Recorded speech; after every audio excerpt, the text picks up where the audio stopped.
Olá, meus amigos, excelente noite. Eu acho que o Instagram não está acostumado com tantas lives ao mesmo tempo e nós tivemos aí alguns problemas em relação ao áudio. Eu mudei de aparelho celular e espero que agora o áudio esteja ok. Me sinalizem aí em relação à questão do áudio. Nós iremos falar em relação ao cumprimento de sentença e execução civil, alguns aspectos relevantes. Esse áudio, além de disponibilizado via Instagram, live, ao vivo, também será posteriormente disponibilizado no YouTube e no Facebook. Então vocês podem seguir as minhas outras redes sociais, YouTube, canal Otto Lima Neto, Facebook também Otto Lima Neto, vocês conseguem efetivamente encontrar o meu canal. Dizer que é uma grande satisfação, nós temos aí várias pessoas, vários colegas advogados, alunos, obviamente que é um tema bastante interessante, essa questão relativa à execução, e hoje nós vamos trazer algumas nuances específicas do processo de execução e do cumprimento de sentença, e aproveitar o ensejo para, em relação aos meus alunos dessa disciplina, na Universidade Paulista, trazer algumas elucidações que eu reputo importantíssimas para que nós possamos aí ter um aprofundamento no conteúdo. A questão da execução no processo civil tem várias nuances, várias especificidades e, inicialmente, antes de nós adentrarmos as especificidades que nós separamos, é importante fazer a distinção do processo de execução em relação ao processo de conhecimento. Uma vez havido litígio, o conflito de interesses, aquele que se viu prejudicado nos seus direitos, ele, em regra, não tem o poder da autotutela, isso é, de exercer o seu direito, de exercer a sua pretensão com suas próprias forças. Em regra geral, o ordenamento jurídico não permite ao indivíduo que faça justiça com as próprias mãos, ressalvada aí as hipóteses autorizativas excepcionais. E diante desse conflito de interesses, há necessidade, uma vez não obtida a solução amistosa daquele litígio, de se buscar a guarida jurisdicional. A Constituição Federal preconiza que a lei não excluirá da ação do Poder Judiciário qualquer lesão ou ameaça a direito. É o direito constitucional de ação. Então, uma vez proposta a ação judicial, essa ação, em regra, ela será uma ação de conhecimento, onde se busca outorgar, dar, conferir o direito àquele que movimentou a máquina judiciária. E para que este direito seja efetivamente reconhecido pelo Poder Judiciário, há necessidade de se percorrer todo o iter procedimental, desde a petição inicial, contestação, produção de provas, sentença. Pois bem, existem algumas situações em que o titular daquele direito material, ele não necessita, para a materialização do seu direito, buscar o processo de conhecimento. Isso se dá quando ele já dispõe de um documento chamado título executivo. O título executivo é um instrumento pelo qual o credor pode lançar a mão da via executiva sem antes ter que obter do Estado juiz o reconhecimento do seu direito. Palavras outras, se o credor ostenta um título executivo extrajudicial, ele pode lançar mão do processo de execução. E qual a vantagem do credor de lançar mão de um processo de execução ao invés de um processo de conhecimento? É porque no processo de execução, ele não irá precisar do Estado juiz para dar o direito em relação àquela pretensão. Isso porque o título executivo que o credor ostenta já materializa aquele direito. E com a execução poderá ele, credor, solicitar as medidas constritivas necessárias à satisfação da sua obrigação. Isso é, se o devedor, devidamente instado à realização do pagamento, não o fizer no prazo legal, o juiz, com seu poder de coerção e adotando as medidas de subrogação, adotará as constrições necessárias para salvaguardar o direito do credor que já está reconhecido em um título executivo. Então, pessoal, se o credor tem um documento capaz e tipicamente considerado um título executivo, ele não precisa lançar mão de uma ação de conhecimento. Ele pode de imediato propor uma ação de execução. Mas, professor, qual a diferença entre o cumprimento de sentença e uma execução? A diferença está assentada exatamente na natureza dos títulos.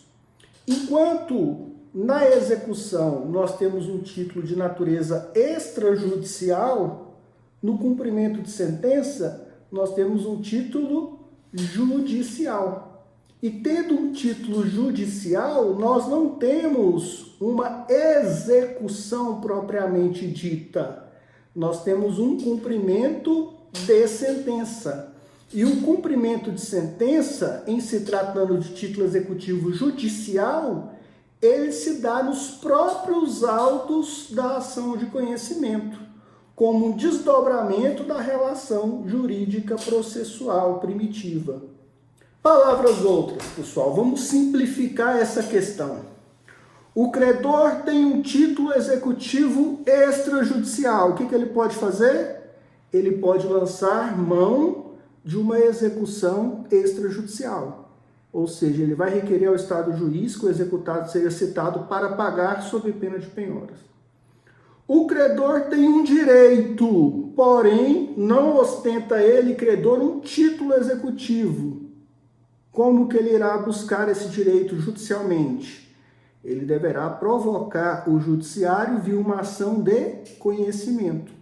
Após o trâmite dessa ação de conhecimento e seu respectivo trânsito em julgado, ele terá um título executivo, agora judicial. E com o título judicial, ele irá, obviamente, buscar o cumprimento de sentença, que se dá no âmbito do próprio processo, como um desdobramento da relação jurídico-processual primitiva. Nós temos que diferenciar, pessoal, então, o processo autônomo do processo sincrético. O autônomo, no âmbito da execução, é aquele que se inicia via petição inicial. Se eu tenho um título executivo extrajudicial, iremos iniciar a execução através de um processo autônomo. E sempre que nós temos um processo autônomo, há a necessidade de citação.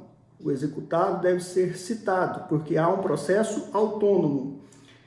Em regra, quando nós temos um cumprimento de sentença, que é um desdobramento daquela relação jurídica processual primitiva, isso é, já houve um processo anterior, não há necessidade de um novo processo, não há um processo autônomo, há um desdobramento da relação jurídica processual primitiva e, por isso, em regra, não há necessidade de citação, porque presume-se que nessas circunstâncias o advogado constituído pelo devedor no processo de conhecimento será ele intimado para cumprir o julgado após o seu respectivo trânsito em julgado. Antigamente, antes da reforma que ocorreu no Código de Processo Civil ainda de 1973, no ano de 2006, para se buscar o crédito reconhecido em título executivo judicial, o credor, depois do trânsito em julgado, tinha que propor uma ação de execução de sentença. ou seja, nós tínhamos aí um prazo verdadeiramente dilatado para que se fosse reconhecido aquilo que foi determinado na sentença e entregue de direito ao exequente. Pois bem, pessoal, existem títulos executivos judiciais em que a execução não se dá por cumprimento de sentença em processo sincrético. Como assim, professor? Nós acabamos de analisar que quando nós temos um cumprimento de sentença, nós tivemos um processo anterior. Como que não ocorreria nessa forma a execução dos próprios autos, um processo sincrético? Nessa situação, pessoal, o que acontece na prática? Vejam bem, existem títulos executivos judiciais que não são efetivados no âmbito da ação de conhecimento de natureza condenatória. Exemplo, sentença arbitral. A sentença arbitral é reconhecida pelo ordenamento jurídico como título executivo judicial. Só que o árbitro, ele não exerce atividade jurisdicional. A arbitragem é um meio alternativo de solução de conflitos quando as partes, por comum acordo, seja através de uma cláusula compromissória ou de um posterior compromisso arbitral, elegem um árbitro para decidir determinado conflito futuro relativo a direito patrimonial disponível. A arbitragem é regida no Brasil pela Lei 9.307/96. O árbitro proferir um julgamento no âmbito arbitral, aquele julgamento tem os mesmos efeitos de uma sentença judicial. Então, irá se iniciar um cumprimento dessa sentença no âmbito do juízo civil competente. Só que o processo tramitou na via arbitral. Então, dessa forma, nós teríamos um processo autônomo de cumprimento de sentença arbitral e não mais um desdobramento da relação jurídica processual primitiva. Diferentemente do cumprimento de sentença como regra, nesse caso em particular, há a necessidade de citação do devedor no cumprimento de sentença arbitral, uma vez que nós temos aí, a rigor, um novo processo, um processo autônomo. Eu vejo aí a pergunta do Dr. Henrique. Mas sobre isso da citação, caso haja fiador não citado na fase de conhecimento, esse fiador pode ser polo passivo no cumprimento de sentença? A resposta é negativa, não pode. Uma vez não tendo participado da relação jurídica processual primitiva, o fiador ele não pode ser surpreendido na fase de cumprimento de sentença, porque ele não teve direito ao exercício do contraditório e da ampla defesa. Ora, se ele não pôde se defender no âmbito do processo de conhecimento, ele não teve a possibilidade de se contrapor à pretensão do autor exequente no cumprimento de sentença. Via de consequência, ele não pode a posteriori ser incluído. Ele até pode ser responsabilizado com base no contrato, através de uma ação de conhecimento, ou, caso o contrato se amolde a um título executivo extrajudicial, através de uma execução.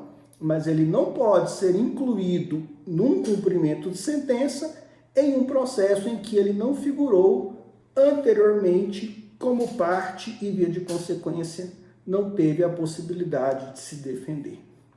Vamos aqui trazer uma situação em relação ao cumprimento de sentença propriamente dito.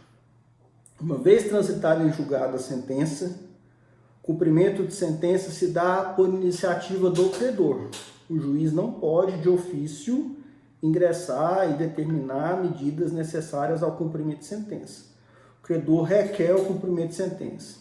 O devedor será intimado, tratando-se de quantia certa, o valor condenatório, que é a regra, para, no prazo de 15 dias, realizar o pagamento, sob pena de multa e honorários, ambos no percentual de 10% cada. Pois bem, pessoal, o devedor comparece no âmbito do cumprimento de sentença, porém, ele realiza um pagamento parcial, uma obrigação de R$20.000, e ele deposita R$5.000, ou seja, ele fez um depósito de apenas parte do débito exequendo. Nessas condições, a multa e os honorários serão aplicados em relação a esse devedor? A resposta é positiva. Porém, nesse caso, a multa e os honorários, ambos no percentual de 10%, irão incidir apenas em relação à diferença entre o valor que era devido e o valor depositado. Então, se a obrigação de pagar era no montante de R$20.000 e o devedor realizou o pagamento no montante de R$5.000, a multa e os honorários irão incidir sobre o montante de R$15.000. Inteligência do parágrafo 2º do artigo 523 do Código de Processo Civil. Então, não basta ao devedor comparecer e pagar parte da dívida para se exonerar da penalidade, multa e honorários no âmbito do cumprimento de sentença. É necessário, é imperioso que ele efetue o pagamento da integralidade do débito apontado pelo exequente. Pois bem, professor, nesse cenário, o devedor ele pode comparecer, realizar o pagamento e discordar daquele valor que foi efetivamente por ele pago? Tem que se ter muito cuidado em relação a essa situação. Há a necessidade de sempre se ressalvar, quando o pagamento ele é realizado no prazo legal, que aquele depósito está sendo realizado apenas e tão só com o objetivo de garantir o juízo, e não como um pagamento voluntário da obrigação. Isso porque são situações distintas. A garantia do juízo permite que o devedor possa controverter o valor que está sendo objeto daquele cumprimento de sentença e, em sede de impugnação ao cumprimento de sentença, alegar, por exemplo, excesso de execução. Se eventualmente for reconhecido o excesso de execução, como a execução estava garantida, será liberado ao exequente apenas a parte que lhe competir, retirado o respectivo excesso. Se não for reconhecido o excesso de execução, será liberado ao exequente a totalidade do crédito, porém, nesse particular, o devedor não estará sujeito a multa e honorários, uma vez que realizou o pagamento no prazo legal. Então, essa questão aí ela é de muita importância na análise prática da situação do cumprimento de sentença e do depósito realizado atempadamente pelo devedor.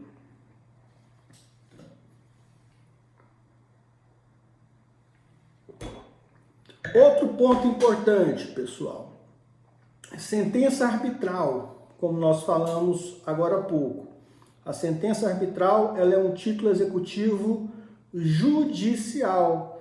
Há uma confusão muito grande em relação a essa questão.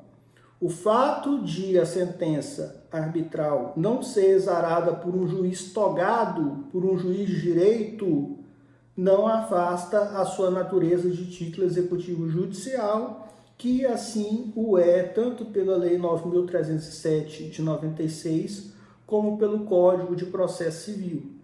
Então, uma vez exarada a sentença arbitral, nós teremos um cumprimento de sentença, com a diferença, como nós dissemos, que esse cumprimento de sentença se dá através de um processo autônomo, não como desdobramento da relação jurídico-processual anterior, porque a ação que ensejou a sentença arbitral foi num juízo arbitral e não num juízo cível diante do Poder Judiciário.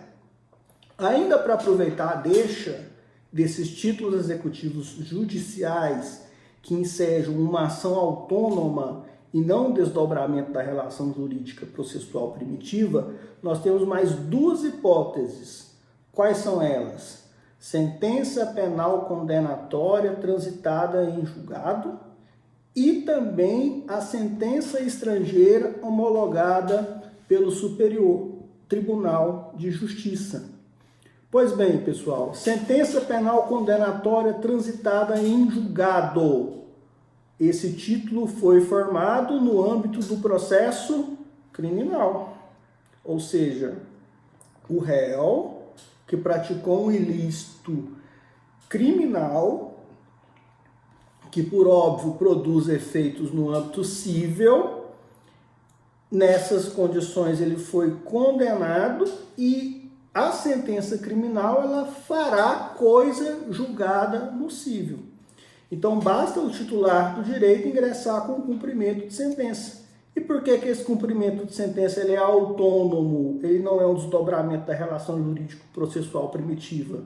Porque o juízo penal ele não tem competência para o cumprimento da sentença que se refere à ação civil ex delito, ao dano decorrente do crime. Embora ele tenha competência para fixar o valor da indenização, inteligência do artigo 387 do Código de Processo Penal, não tem ele, juiz criminal, competência para processar e julgar o cumprimento de sentença. Então, como essa questão foi resolvida no âmbito criminal, para se iniciar o cumprimento no processo civil, será necessário o cumprimento de sentença por petição inicial. E, via de consequência, nós temos um processo autônomo. Qual que é a terceira hipótese de título executivo judicial que se inicia o cumprimento de sentença por processo autônomo?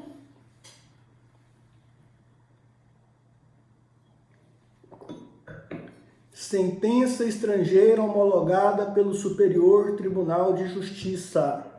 No caso de sentença estrangeira homologada pelo Superior Tribunal de Justiça, também a atividade jurisdicional que possibilitou a formação daquele título executivo, ela não se deu no âmbito do juízo civil de primeiro grau, se deu num juízo de outro país.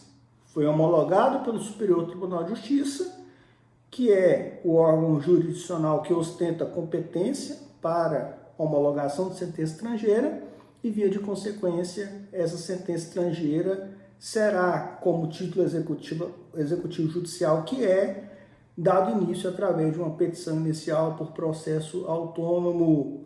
E qual a competência? Nesse caso, juízo civil da Justiça Federal. Juízo civil da Justiça Federal. Sempre que nós estivermos diante de uma situação que envolver sentença estrangeira homologada pelo STJ, a competência será da Justiça Federal de primeiro grau. Eu vejo uma pergunta aqui, vamos ver. É possível, em defesa no cumprimento de sentença com litisconsórcio no polo passivo, requerer que seja respeitado o artigo 835 do NCPC e informar bens dos outros envolvidos para evitar bloqueio de imóvel?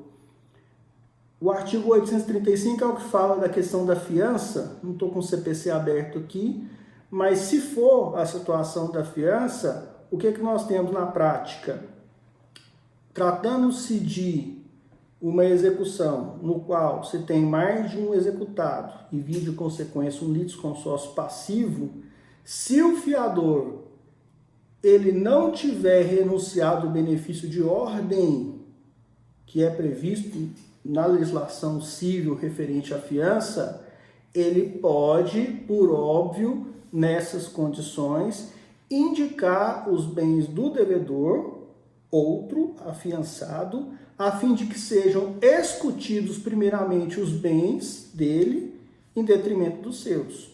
No que diz respeito à ordem de penhora, o devedor pode a qualquer momento indicar bens, seja ele tratando-se ainda de uma obrigação solidária ou não. Mas nesse particular, independentemente dessa situação, O que se vai avaliar é a questão da ordem. Obviamente que se tiver dinheiro, o dinheiro sempre prefere a qualquer outro bem. E tratando-se de dinheiro, o devedor pode a qualquer momento pagar, depositar em juízo o valor em pecúnia para liberar a eventual constrição relativa a outros bens, a outros patrimônios. Eu vou falando aqui em sequência, estou vendo que tem mais uma pergunta, para a gente não poder desviar dos nossos tópicos, porque eu acredito que a gente vai abranger praticamente tudo do que está sendo perguntado, mas vocês podem deixar aí as perguntas que a gente vai, ao longo da nossa fala, respondendo essas perguntas dentro do tema que a gente observar em relação a essas questões. Eu estou vendo aí a questão da liquidação de sentença. Eu já disse e vou repetir, liquidação somente de sentença. Título executivo extrajudicial e líquido não pode render ensejo à execução, porque o título executivo extrajudicial ele tem que ser líquido, certo e exigível. Se não se tratar de título líquido, certo e exigível, como determina a lei, esse título ele não pode sustentar uma execução. Trata-se de matéria de ordem pública, cognoscível de ofício, que o juiz pode reconhecer independentemente de qualquer provocação. Então, a liquidação anterior à execução, lato sensu, somente pode ocorrer nos casos de cumprimento de sentença. Somente admissível no ordenamento jurídico a liquidação da sentença. O título executivo extrajudicial, ele deve ser líquido, sob pena de extinção, sem resolução de mérito de eventual processo de execução instaurado nessas circunstâncias. Princípio da disponibilidade da execução. Professor Otto, o credor pode desistir da execução? Pode, pessoal? Claro que pode. A execução ela é disponível. As medidas executórias, elas são disponíveis. O executado já foi citado, professor Otto. Nesse caso, é necessária a sua anuência, a sua concordância para que a execução seja extinta? A resposta é negativa. Não há necessidade de anuência, não há necessidade de concordância para que a execução seja extinta. Isso porque o exequente, pelo princípio da disponibilidade, pode a qualquer tempo desistir do todo ou de parte da execução. Contudo, há de se observar a questão relativa às despesas processuais e aos honorários advocatícios, caso a parte executada tenha opostos embargos à execução. Então, nesse particular, pessoal, há a possibilidade de disposição da execução, porém, nessas circunstâncias, há necessidade de fato, para a desistência, o credor ter que arcar com os ônus sucumbenciais. Eu estou vendo aqui mais uma pergunta do Maurício em relação à sentença penal condenatória. O juiz irá fixar valores mínimos? Aí como é que fica? É preciso mover uma nova ação na área civil e rediscutir o valor? Negativo. Já existe um título executivo, já existe uma coisa julgada. Essa discussão do quantum será procedida em sede de liquidação de sentença.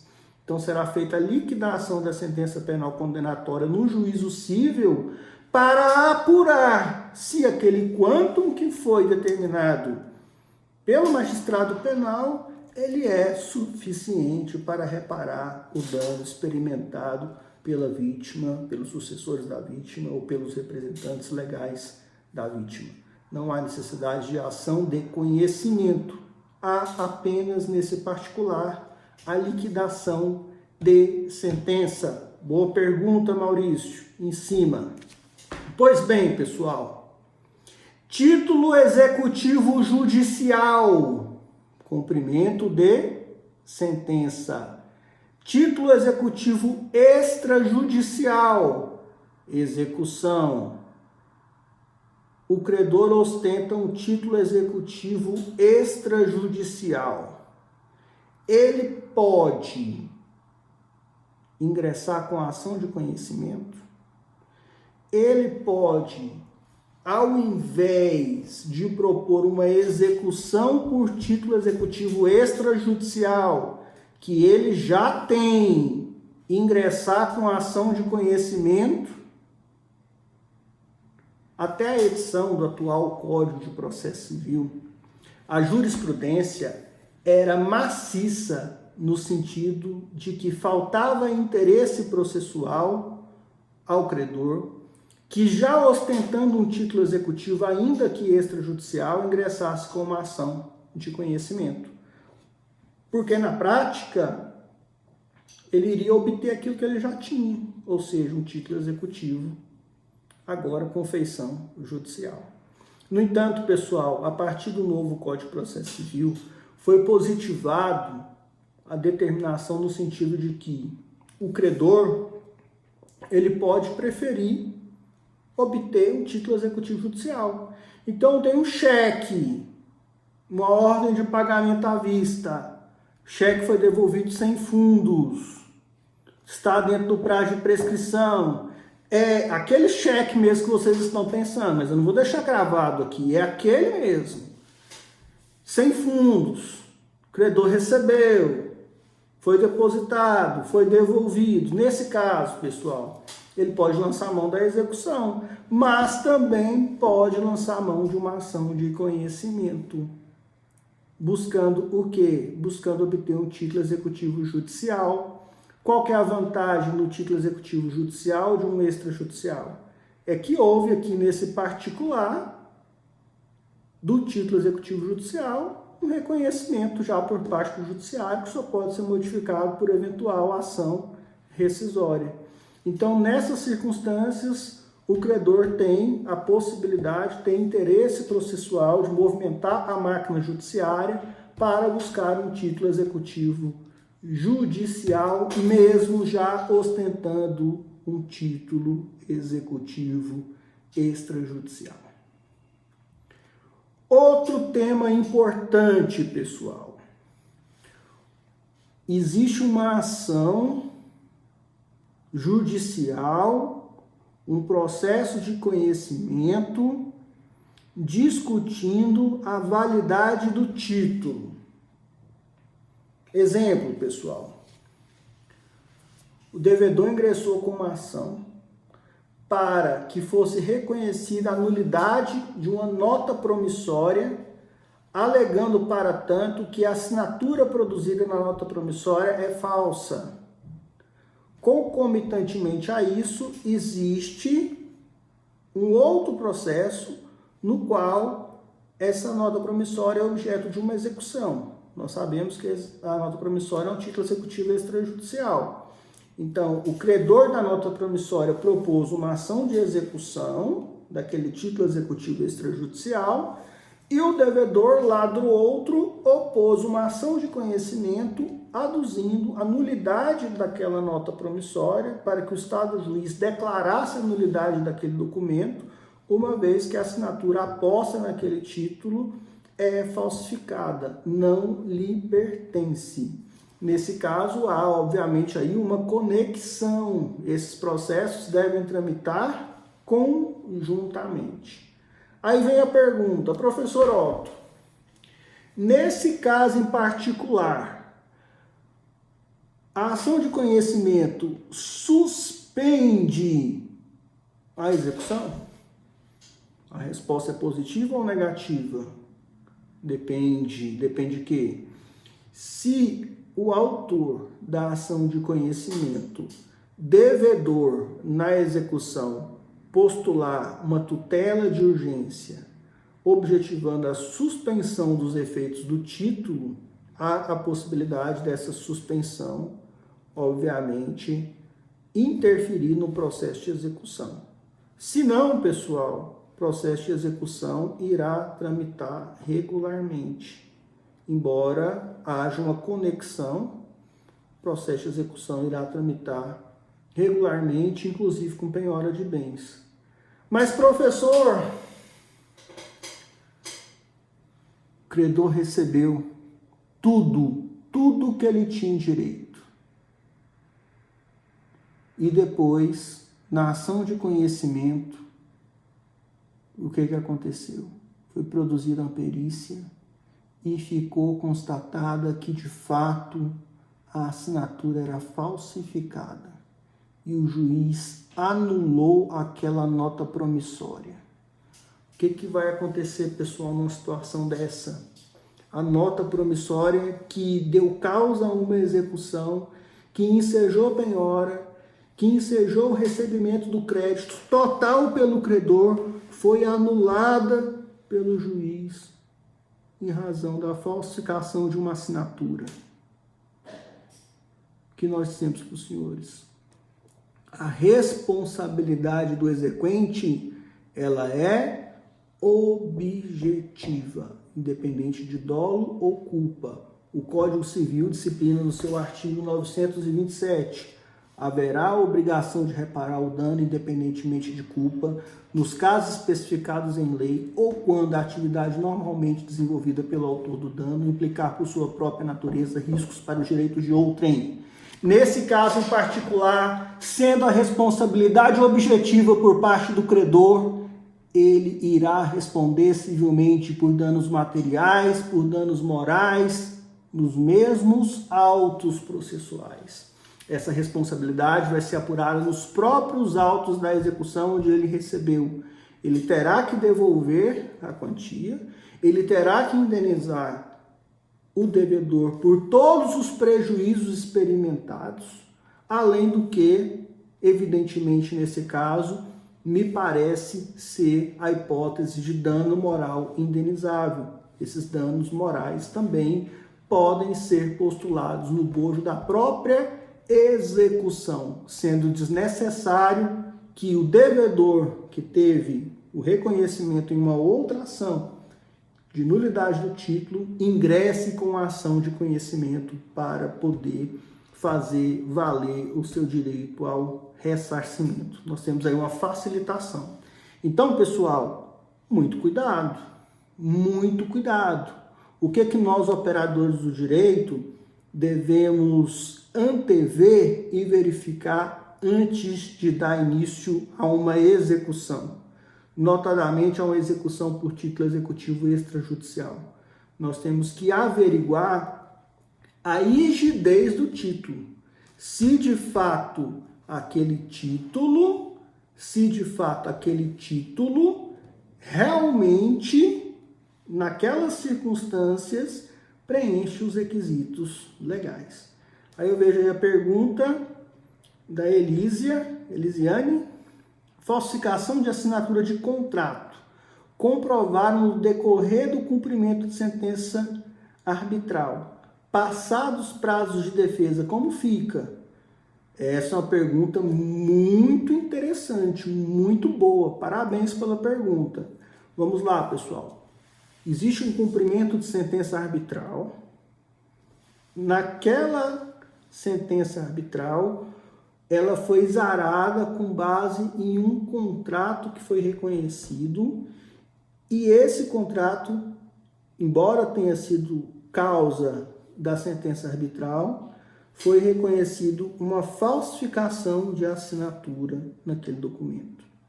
Primeiro, pessoal, havendo falsificação de assinatura, nós temos um negócio jurídico nulo ou anulável.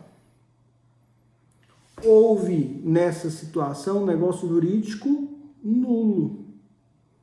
Uma vez nulo, ele não poderá produzir efeitos. Porém, ele produziu efeitos naquele particular, ensejando uma sentença arbitral. Importante frisar, o que está sendo executado, objeto de cumprimento de sentença, não é o contrato que teve uma falsificação de assinatura, mas a sentença arbitral proferida com base naquele documento. Então, nesse particular, há a possibilidade de discutir em sede de impugnação ao cumprimento de sentença a rigidez daquela sentença arbitral exarada com base em documento falsificado, um documento nulo. Agora, há de se ter a observância dos prazos para a efetiva defesa no âmbito do cumprimento de sentença, porque a nulidade anterior à sentença, a depender da situação concreta, não poderá render mais discussão no âmbito da impugnação ao cumprimento de sentença se o devedor deixou passar batido essa alegação. Então, há de se perceber o tempo para aduzir essa questão, porque embora a nulidade do ato jurídico ela não convaleça, ou seja, o ato jurídico, uma vez nulo, sempre nulo, eu até costumo dizer, costumava, né? Faz tempo que eu não dou aula dessa disciplina de direito civil, eu fazia uma referência que todo mundo nunca esquece. Uma vez Flamengo, sempre Flamengo. Aí, uma vez nulo, sempre nulo. Ato nulo não é possível de se tornar válido. Então, uma vez nulo, sempre nulo. Ok, pessoal? Tranquilos? Vamos falar agora da exceção de pré-executividade. O que vem a ser a exceção de pré-executividade? A exceção de pré-executividade é um mecanismo de defesa reconhecido pela doutrina e pela jurisprudência em que o devedor, mesmo já tendo extrapolado o prazo para oposição de defesa no âmbito da execução, poderá se valer nesse particular desse instrumento. A exceção de pré-executividade, no entanto, ela é reservada a questões de ordem pública, que o juiz pode reconhecer de ofício e não fez anteriormente. Por exemplo, uma questão relativa à nulidade do título. O título não preenche os requisitos de liquidez, certeza e exigibilidade. Essa matéria pode ser arguida via exceção de pré-executividade. O título que lastreia a execução é um título prescrito. Nesse particular também pode dar ensejo a uma exceção de pré-executividade. Então, as matérias que podem ser conhecidas de ofício e não dependem de uma dilação probatória, isso é perícia, oitivo de testemunhas, depoimento das partes, inspeção judicial, todas essas matérias podem ser articuladas em exceção de pré-executividade de ordem pública que não demandem dilação probatória. Ok, pessoal? Beleza? E aquele executado que tem bens e esconde os bens para não poder cumprir o dever oriundo do cumprimento de sentença ou da execução. O juiz pode tomar alguma medida, impor alguma medida coercitiva, alguma penalidade para que esse executado venha a se tornar responsável por um adicional, por um plus na obrigação. Se o executado for devidamente intimado, princípio da cooperação, para efetivamente nessa situação, indicar a localização de um veículo, por exemplo, que foi bloqueado no Renajude, e ele não informa ao juízo em relação à localização desse bem, o juiz pode fixar uma multa de até 20% sobre o valor da execução. E essa multa ela é revertida para o exequente. Então, o princípio da cooperação, ele também está presente no âmbito da execução e do cumprimento de sentença, cabendo ao executado indicar os bens livres e desembaraçados para a satisfação da pretensão executória. Meus amigos, vamos falar um pouquinho de execução provisória de sentença. Quando que nós temos aí a execução provisória de sentença? quando nós temos um título executivo judicial, porém não houve o trânsito em julgado da sentença.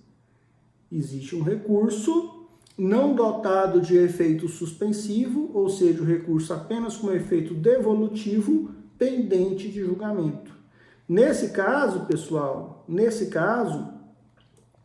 situação, há a possibilidade de quê? De uma aplicação no âmbito do cumprimento provisório de sentença, se o devedor, efetivamente, se o credor, melhor dizendo, ele ingressa com o cumprimento e tem-se uma reversão daquela responsabilidade civil objetiva. O Adriel fala aqui, professor, data vênia, já está até usando o argumento de advogado. O ato atentatório à dignidade da justiça gera, sim, uma multa de até 20%. Entretanto, a multa é convertida ao Estado. Vamos dar uma olhadinha no Código de Processo Civil, Adriel. Eu acho que data vênia você está equivocado. Depois a gente olha isso aí. Essa multa ela é revertida ao exequente, nesse caso aí de execução e não indicação de bens penhoráveis. Não é revertida ao executado, não. Dá uma olhadinha no CPC e verifica. Pessoal, ainda continuando em relação à execução provisória. O processo, ele está em outro grau de jurisdição. Você tem um recurso não dotado de efeito suspensivo, ele não está mais em primeiro grau. Então, nesse caso, para que o credor possa iniciar a execução provisória, ele terá que utilizar de autos apartados. Como o processo está em outro grau, se o processo for eletrônico, basta ele fazer referência ao processo eletrônico, não há necessidade de colacionar peças processuais.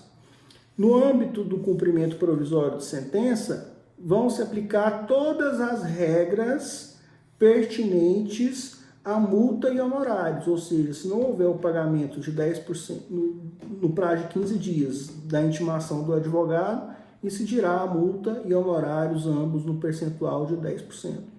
A diferença, pessoal, é que, em regra, para que o credor possa exercer o levantamento de dinheiro ou algum ato que importe alienação ou transferência de posse ou propriedade em relação a um bem do executado, há a exigência de caução. Muito embora o ordenamento jurídico tenha aí também algumas possibilidades de dispensa da caução. Um exemplo, pessoal, o recurso pendente é um agravo em recurso especial. Houve um juízo negativo de admissibilidade do recurso especial pelo presidente do Tribunal de Justiça. Nesse caso em particular, é uma das hipóteses que se dispensa a caução. Basicamente, nós focamos nesses pontos porque são pontos que eu entendo importantes para que os senhores tenham aí uma profundidade em relação a essa situação. Então, nesse caso, o Adriel está colocando aqui uma pontuação, depois eu irei verificar para dar a resposta correta, mas ele está equivocado, data vênia.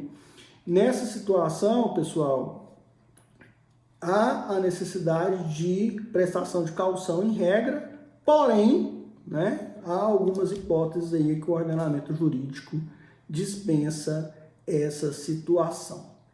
Pessoal, perguntas?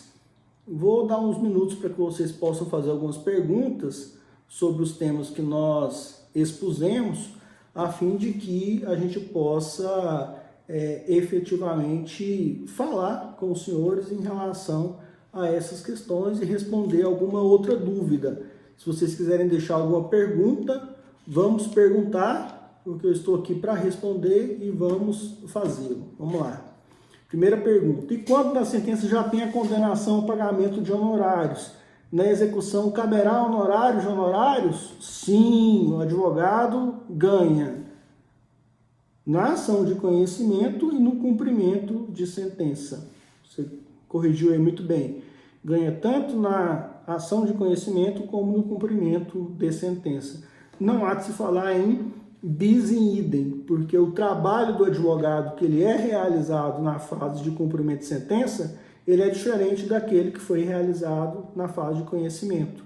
E os honorários fixados na fase de conhecimento, eles se referem apenas à fase de conhecimento. Então, não feito pagamento no prazo legal, os honorários da execução serão estabelecidos aí, em caso de quantia certa, em 10% do valor da condenação. Somente são devidos honorários se o devedor não cumprir voluntariamente a obrigação no prazo de 15 dias. Mais perguntas? Alguém tem mais algum questionamento sobre o que nós falamos hoje? Para que a gente possa responder ou já encerrar a nossa atividade. Dizer para os senhores que foi uma satisfação enorme estar aqui novamente nessa live, falando a respeito de cumprimento de sentença. Esse vídeo, por uma outra versão, eu estou gravando também, estou até olhando para cá porque é uma outra câmera. Eu estou gravando ele, vou colocar no Facebook e também no YouTube, para que os senhores possam acessar posteriormente, porque no Instagram ele vai ficar visível só por mais 24 horas. E qualquer dúvida, a gente vai ter oportunidade aí de conversar mais em relação a esse tema. Se tiver ficado algum questionamento em relação ao que foi dito, eu irei respondê-los aí, né, posteriormente via o Instagram mesmo, né, direct, né, que chama. E a questão do Adriel, que ele insistiu, vou verificar e responder também esse ponto, tá bom? Eu estou à disposição dos senhores, podem entrar em contato comigo pelo direct ou qualquer outro modo, e nós vamos falando. Estou vendo que tem colegas entrando aí agora, mas a gente encerrou esse vídeo, ele vai estar disponível aí para os senhores no Stories durante um dia.